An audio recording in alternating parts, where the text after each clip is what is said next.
Olá pessoal, boa noite. Boa noite. Gostaria primeiramente de agradecer muito a organização desse evento por me trazer aqui, para a gente poder falar um pouco de algo que parece muito estranho para muita gente, biohacking. Acho que muita gente até quando pensou nisso, o que será isso? E o que isso tem a ver com a minha saúde? E a gente vai conversar um pouquinho sobre isso. Eu vou contar primeiro rapidamente um pouquinho da minha história e como é que o biohacking entrou na minha vida. Eu tenho 39 anos, eu sou médico, eu me formei há 15 anos, trabalhei muito tempo na medicina como clínico geral e acabei indo fazer uma residência de cirurgia cardíaca. Depois de 1 ano e meio na cirurgia cardíaca, eu não me sentia completo, não me sentia feliz fazendo aquilo, embora goste muito da cirurgia cardíaca, aprendi muito e gosto muito de todos os meus mestres que me ensinaram muito. Não estava feliz. E por 3 anos eu larguei a medicina. E aí eu fiz o meu retorno para a medicina quando eu descobri que existia uma outra forma da gente ver a saúde e ver a medicina. Não melhor que a medicina da doença, mas diferente. E foi aí, quando eu estava fazendo um curso nos Estados Unidos, que eu me deparei com essa palavra, biohacking. Eu achei ela estranha, mas ao mesmo tempo intrigante. E aí eu fui estudar, e tem várias definições de biohacking, mas tem uma que eu acho que se aplica muito às questões de saúde. Biohacking é a gente testar, é a gente experimentar hábitos, técnicas, coisas diferentes com o intuito de influenciar a nossa biologia para tentar produzir resultados diferentes na nossa saúde. E é isso que desde lá eu venho testando, experimentando, claro, com moderação e sabendo o que eu estou fazendo. Porque não é sair testando tudo de qualquer forma. A gente vai conversar um pouquinho sobre isso.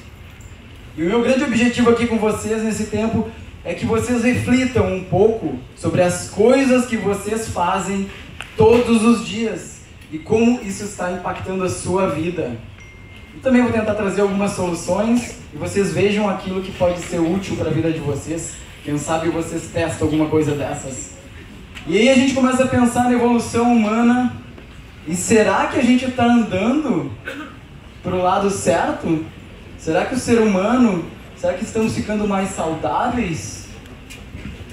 Parece que não, né? Se a gente olhar lá o último homem, não estamos parecendo muito para um lado muito saudável. Isso está tendo muitos problemas na nossa saúde. E eu vejo isso no consultório todos os dias. E aí a gente começa a ver que o nosso estilo de vida tem grande impacto na nossa saúde. A gente pode olhar o que a gente faz todos os dias e talvez se a gente começar a mudar um pouquinho, e talvez esse evento é para isso, para a gente mudar um pouco em cada área da nossa vida e também na nossa saúde. O nosso sono, a nossa alimentação, os exercícios físicos e por que não os nossos relacionamentos. A gente vai conversar um pouquinho sobre isso. Só para vocês terem uma ideia, 73 milhões de brasileiros têm algum problema com sono. Se a gente vai olhar, olhe para a sua esquerda e para a sua direita, um de vocês 3 tem algum problema com sono. E talvez os 3 tenham problema com sono, porque isso é uma epidemia. É uma epidemia, pessoal. E o sono talvez seja uma das áreas mais desprezadas. E quando eu fui estudar medicina funcional nos Estados Unidos, a primeira base e a primeira coisa que a gente começa a estudar é sobre o sono. E todos os dias quando eu vou na minha consulta, a primeira coisa que eu pergunto é como é que está o seu sono. Porque se a gente não dorme direito, a nossa saúde acaba. A nossa energia acaba, nossos hormônios ficam desregulados, a nossa energia fica muito ruim. E vocês saibam que quem dorme pouco no outro dia tem vontade de comer doce e carboidrato. E quem não dorme direito, talvez não consiga emagrecer mesmo fazendo tudo direitinho. Talvez seja importante a gente conversar um pouquinho sobre isso. E aí os cientistas descobriram que existe um tratamento revolucionário que faz tudo isso que está no slide, eu não vou nem falar, mas a gente vai se sentir mais saudável, mais feliz, mais energia e até talvez proteja contra câncer, diabetes e muitas outras coisas. E simplesmente o que é? É uma boa noite de sono. 17 mil estudos científicos validam isso. Mas o que é uma boa noite de sono? Esse é um grande problema, porque não basta só dormir, a gente tem que dormir de forma eficiente. E aí a gente vai conversar um pouquinho como a gente pode fazer para dormir de forma eficiente. Isso tem tudo a ver com o ciclo biológico, o ciclo circadiano. É o ciclo do dia e da noite. Um ciclo que a gente deveria fazer de uma forma, mas a gente acabou, não sei porquê. A nossa vida moderna quer mudar isso. E eu vou dizer uma coisa para vocês. Algumas coisas não tem como mudar. A gente tem que seguir a nossa biologia. Por exemplo, de manhã nós devemos acordar e se expor ao sol. Isso vai fazer com que diversos processos biológicos aconteçam. E a noite foi feita para dormir, pessoal, tá? Acho que muita gente não sabe disso, né? E principalmente por quê? Porque às 9 da noite, um dos hormônios mais importantes quando a gente fala de sono e de eficiência do sono começa a ser produzido, a melatonina. Talvez muita gente até já tome melatonina aí, ou talvez tem pessoas que nem saibam sobre isso. Mas ela só é produzida quando a gente não tem luz. Aliás, tem algumas luzes que a gente pode utilizar e ela continua sendo produzida. Isso aconteceu a vida toda. A luz das fogueiras, o fogo e as velas, parece que não tem influência na melatonina. Agora, essas luzes brancas aqui, isso aqui é uma beleza para mim, a melatonina. Não vai ser produzida de jeito nenhum. Assim como os celulares, os tablets, os computadores e as televisões. E aí a gente começa, o que a gente faz? A gente fica com o celular até a hora que a gente vai dormir. E aí, como é que a gente produz a nossa melatonina? Não sei, não é produzida. Mas aí você pode até dizer, mas eu durmo. Não, você apaga. Mas você não dorme de verdade. Você não produz melatonina. E se não produz melatonina, diversos hormônios, diversos processos biológicos que deveriam estar acontecendo não acontecem. Por exemplo, GH, hormônio do crescimento, mas também podemos dizer que é hormônio do não envelhecimento. A gente envelhece, vai diminuindo o nosso GH. E a gente só produz GH se tiver melatonina, se a gente não beber álcool, se a gente comer cedo, se a gente não ficar no celular, não ficar olhando TV até tarde, Netflix, né? Vamos ver só mais uma série, né? Só mais um capítulo. E amanhã ferrou todos os seus hormônios. Testosterona. E aí a gente fica um pouco mais... No outro dia a barriga fica até mais fofinha, porque a gente não conseguiu produzir alguns hormônios. E aí a gente está mais irritado, mais deprimido, mais cansado, não consegue ter boas decisões. E tudo isso por causa desse ciclo biológico, que de noite foi feito para dormir. E isso, eu tentei estudar muito sobre formas de tentar hackear o sono. Não tem jeito, pessoal. A noite foi feita para dormir. E aí a gente pode influenciar o nosso sono, o nosso ciclo biológico através dessas três formas simples. A luz, a nossa alimentação e a temperatura. A luz, eu já falei um pouco para vocês. À noite, a partir talvez de 10 horas da noite, a gente deveria se expor o mínimo possível. Como eu faço? A maioria dos celulares de vocês tem uma função no iPhone Night Shift e outros celulares também, em que ele deixa a tela meio amarelada. Muitos de vocês já usam. Você pode usar o F-Lux no seu celular também, se for Android, no seu computador também. Você pode diminuir o brilho da sua TV. E você pode estabelecer um horário a partir do qual não tem mais celular e não tem mais televisão. Talvez 10, 10 e meia, talvez 1 hora antes de dormir. É difícil? Muito difícil. Às vezes a minha mulher não consigo fazer ela largar o celular dela. Mas eu sempre tento. A gente tem que tentar. Não é fácil, mas dá pra fazer. Alimentação, só para vocês terem uma ideia, 10 e meia da noite, o nosso intestino para. Pelo menos deveria, né? Mas a maioria de nós não para. E a gente continua comendo. E principalmente se você come uma alimentação muito pesada à noite, você passa a noite inteira digerindo. Por exemplo, se você comer carne vermelha à noite, só para vocês terem uma ideia, é de 6 a 8 horas para digerir. Vocês acham que vocês vão dormir? Vocês vão passar a noite inteira digerindo. Qual é a informação que vocês mandam pro seu corpo? Olha, hoje não vai ter sono, não tem GH, não tem testosterona. Hoje vai ter que digerir essa carne que vai passar a madrugada inteira aqui. E os docinhos, não se enganem. Os docinhos é a mesma coisa. Porque quem come doce, carboidrato refinado, pão ou outras coisas antes de dormir, sobe a glicemia e o GH baixa. Desgraça. Será que a gente não não começa a pensar em como é que está a nossa vida e o nosso sono? E quem aqui faz tudo o que eu estou falando? É difícil, eu também não faço todos os dias, mas eu tento, na maioria dos meus dias, fazer isso. A gente pode influenciar com essas 3 formas. Quando a gente fala de alimentação, pessoal, cada vez mais estamos obesos. Quase 50% da população brasileira está acima do peso. Isso, para nossa saúde, é uma desgraça. A gente pode dizer que isso aqui é o problema, é a comida processada, industrializada, o açúcar, mas todo mundo sabe disso. Muitas vezes a gente não faz. Mas não é só esse o problema. Talvez essa pirâmide alimentar que todos nós conhecemos, talvez essa não seja a forma ideal de se alimentar. Porque a gente foi ensinado isso a vida toda e a gente está cada vez mais gordo, cada vez mais obeso, a barriga está cada vez maior de todo mundo. E aí eu vou dar um aviso para todos. Hoje, se vocês quiserem, tem um equipamento muito sofisticado e moderno para a gente prever se a gente vai viver bem, e se a gente vai ter saúde, se não vai ter câncer, não vai ter diabetes. É uma fita métrica. E aí anotem, para as mulheres, se for tem que ser até 88 centímetros. E para os homens, 92 centímetros. Pesquisa brasileira, estive na Unicamp faz umas 2 semanas, eles conseguiram validar essa pesquisa. Se correlaciona com muitos marcadores inflamatórios. Olhem, testem esse equipamento muito moderno e vejam se vocês estão saudáveis ou estão mais indo para doença.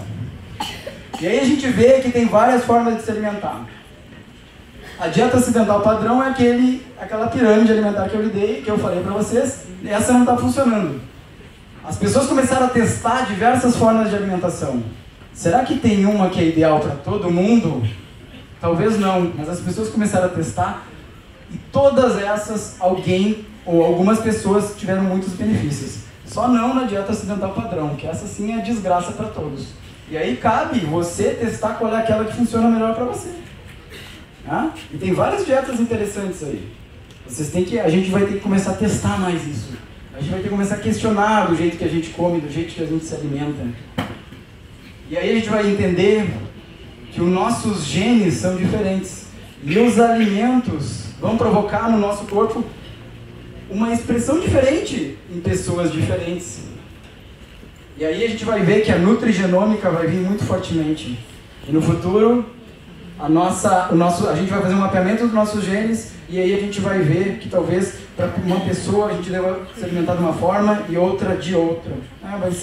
O futuro acho que vai ser bem interessante. Vamos vivê-lo. Os nossos genes vão comandar. Em geral, o que a gente tem que fazer? Comer comida de verdade, pessoal. Talvez o mais importante é o seguinte: vamos descascar mais e vamos desembrulhar menos. Menos carboidrato refinado, gorduras trans, óleos. Perder um pouco também do medo da gordura natural dos alimentos. Essa, na maioria das vezes, não faz mal pra gente. Retirar o açúcar adicionado. Essa é a grande praga do mundo. E por que não a gente começar a pensar em fazer jejum? Eu gosto muito de fazer palestras sobre jejum. E talvez, não é difícil, 12 horas todos os dias e 3 horas antes de dormir. Isso quem preconizou foi Dale Bredesen, que é um neurologista muito famoso americano, que ele trabalha com todas essas doenças neurodegenerativas. E parece que se você fazer essa ação simples assim, você vai estar protegendo contra doenças neurodegenerativas, Alzheimer, demência. E isso, quem aqui não tem alguém, algum parente, algum amigo, alguma pessoa querida que está começando a ficar demente, não começa a lembrar mais as coisas, é muito triste. E aí a gente entra na parte dos exercícios físicos. Todo mundo sabe que precisa fazer exercício físico, ninguém faz.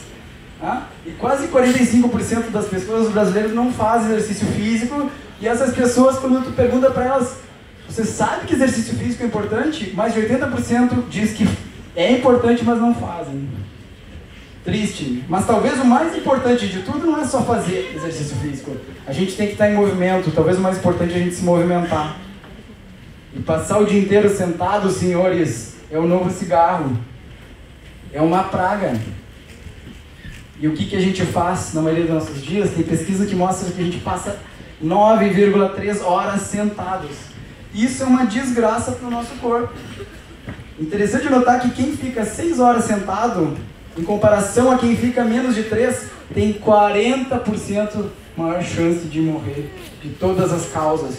É uma desgraça. E por que isso acontece? Porque quando a gente fica sentado, 1 hora, senhores, sentado, cuidem hoje aqui, viu? A gente até se movimentar um pouquinho aqui, né? Isso foi bom já. Depois de 1 hora sentado, a gente começa a queimar menos calorias. Uma enzima muito importante que quebra as gorduras, ela para de funcionar. Triste, né? E mais outras milhões de coisas que acontecem. E vejam, pessoas que ficam mais de 3 horas olhando TV, cuidam Netflix, pessoal, tem uma chance muito maior, 60% mais de morrer de doenças do coração. A gente tem que cuidar um pouco do tempo que a gente está ficando sentado olhando TV, viu? E aí, mas tu vai me dizer, tá, mas eu trabalho sentado, o que eu posso fazer? Me dá uma solução. Bom, nos Estados Unidos, o pessoal do Vale do Silício, que são um pessoal muito biohacker, ficam testando várias coisas, eles inventaram o tal da mesa Standing Desk. Uma mesa que tem regulagem, você pode ficar um pouco de pé trabalhando, e depois você senta, e você fica de pé. E para minha surpresa, eu fui pesquisar 4 dias atrás, a gente já tem no Brasil uma empresa que faz esse tipo de mesa. Você aperta o botão, ela sobe. E fica de pé trabalhando, tá? E aí você desce um pouquinho e continua trabalhando. Tem opções, vocês podem fazer. Em geral, sobre exercícios físicos, pessoal, o que a gente tem que fazer é movimentar mais. Vamos cuidar um pouquinho do tempo que a gente fica sentado. Talvez a cada hora que a gente fique sentado, vamos se levantar, vamos se movimentar um pouco. Alongamento também é importante. Musculação, pessoal. Musculação. Quem faz aqui faz musculação? Deveria todo mundo levantar as mãos. Porque musculação e músculos é um dos maiores preditores de longevidade, de qualidade de vida. E quem tem dores nas costas, bom, com boa orientação do professor de educação física, precisa fazer musculação. Aí é uma obrigação. Outra coisa, eu não tenho tempo para fazer exercício físico. Existem protocolos de HIIT, que são exercícios de alta intensidade. Você pode fazer rapidinho isso. Não tem mais desculpa. Você tem que achar algo que seja divertido também. E por favor, não fique sentado mais de 1 hora. E aí a gente entra em algo, relacionamentos. Relacionamentos, o que tem a ver os relacionamentos com a minha saúde? Parece que não tem muito a ver. Mas aí a gente começa a entender que solidão pode ser um fator de risco pior do que fumo, ou que obesidade, riscos de morte, de problemas de saúde. Então é simples, né? Se solidão é um problema, é só pegar e ter um monte de amigos, eu vou pro bar, né? E aí tá tudo resolvido. E aí tem essa frase que eu gosto muito que diz: você é a média das pessoas que você mais convive. E aí vem o estudo dizer o seguinte, ó: cuidem. Se os seus 3 melhores amigos são obesos, isso vale também para a família, né? Você também tem 50% de chance maior de ser obeso. Isso também vale para a família, pessoal. Não quer dizer que é para vocês demitirem os amigos de vocês que estão gordinhos, não.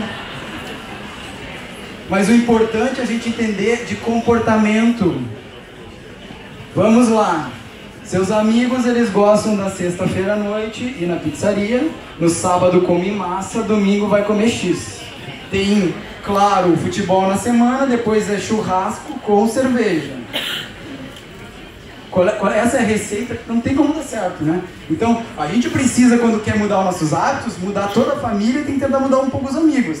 É difícil? Muito. Mas é possível. E a gente tem que lembrar dessas coisas. O comportamento nosso e das pessoas que estão ao nosso redor nos influenciam e muito.